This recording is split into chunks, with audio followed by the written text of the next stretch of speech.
कि इनकी गर्दन की दर्द ट्रेवल करके हाथ में कहाँ तक जाती है दर्द। हाँ, गर्दन की दर्द ट्रेवल करके हाथ में जाती है और इन्हें सुनपन भी है।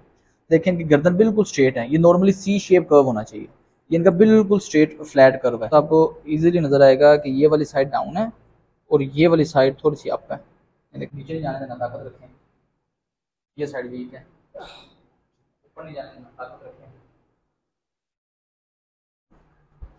बिल्कुल दिखा तेरा, बिल्कुल नरम कर।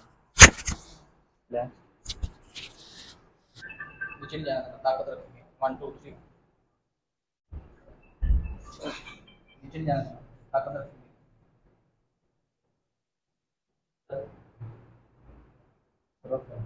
क्या नरम हुआ है कि दर्द कम हुई है?